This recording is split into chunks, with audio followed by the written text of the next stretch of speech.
Listen, you're the old one here. Why don't you tell me what really happened? Old? Watch your mouth, kid. Well, I don't know the whole truth, but I'll tell you what I can. They say that not long before the catastrophe struck, people all over the world began to find strange things, stones more often than not, which emitted unidentified particles. As for where these things came from, nobody could say for certain. A theory almost immediately emerged that it was this radiation that led to animals mutating. An international organization was formed, as was oh so fashionable back then, the so-called Worldwide Scientific Council. This organization studied how this unknown radiation caused living organisms to mutate. And of course, the first thing that they did was think up a name for the particles and for the radiation itself, NDP radiation. There were still a few mutated animals back then, and they were like cute kittens compared to the beasts that roam the wastelands now. But the first research projects confirmed that this NDP radiation causes serious mutations in animals. As for people, for some reason the radiation affected them entirely differently. Even a small amount applied to damaged tissue caused it to regenerate far more quickly. The body quickly recovered from illnesses, and even serious wounds could be healed using nothing but this radiation. On top of that, many other positive attributes were observed in practically all areas of science. The scientists couldn't have been happier. It was like manna from heaven to them. The discoveries came one after the other. New instruments and medicine. They learned to use sources of the radiation as power sources. How do you think some devices still work to this day? And thought up all kinds of other uses for it. But then, one fine day, the catastrophe struck. I was still just a kid back then. All I remember is multicolored rays appearing in the sky. Then everything suddenly went dark. I heard heavy peals of thunder, the heaviest I'd ever heard. The wind picked up. Stones fell from the sky. It was terrifying. The cities were in the grip of panic and chaos. People trampled each other, running wherever they could, just trying to find cover. It was a horrible sight. My mother and I hid in our basement, and my father tried to save as many people as he could. Then, it all suddenly stopped. The night of nightmares was over, and day broke. Wow! And then what happened? Just listen and don't interrupt. Many people died that night. All the largest cities were destroyed. All that we called civilization had turned to dust.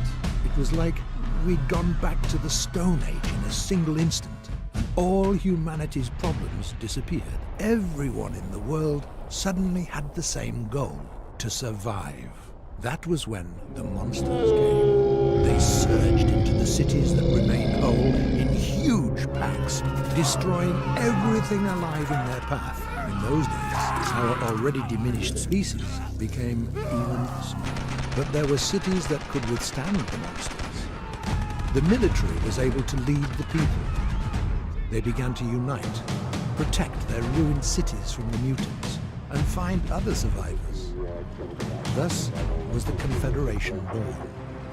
One of the Confederation's primary goals back then was to find scientists who worked on the WSC projects. They even managed to find surviving laboratories where scientists still labor away to this day. Thanks to the scientists, they managed to partially restore the research performed on NDP radiation before the catastrophe, and even to make use of some of the technologies. For example, the scientists managed to create special NDP concentrators, which alter the radiation to form something like a protective field. The mutants fear the field like fire and won't enter it. That's how the domes above our cities were created.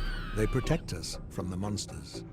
There's one more thing that the old world left to us: teleporters. As far as I know, it's some sort of old military tech. Only a few of them were put into testing. The initial plan for the teleporters was this: to provide fast troop movement, deliver ammunition, and transport to the battlefield and treat the wounded. but the scientists were unable to iron out all the defects before the catastrophe hit. So only one function works, transporting the wounded. And even that doesn't work right. It doesn't pick up the wounded, just the dead.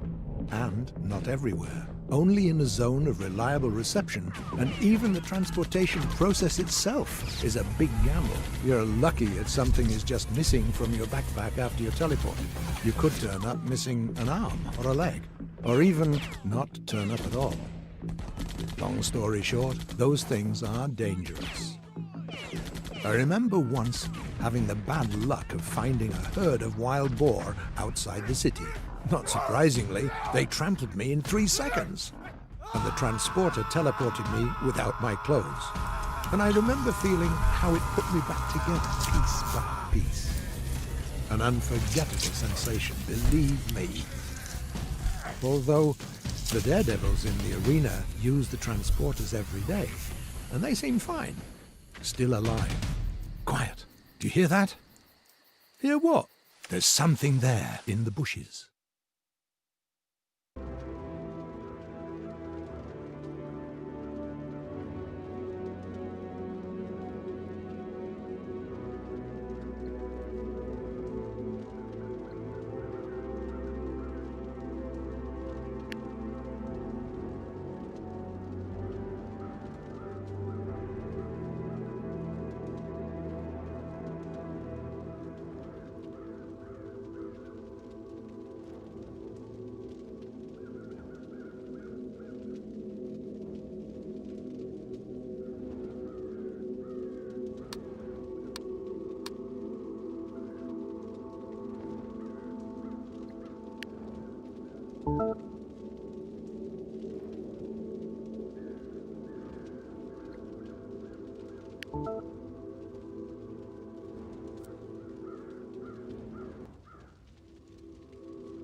Привет, как самочувствие? Я смотрю тебя... Да? А что?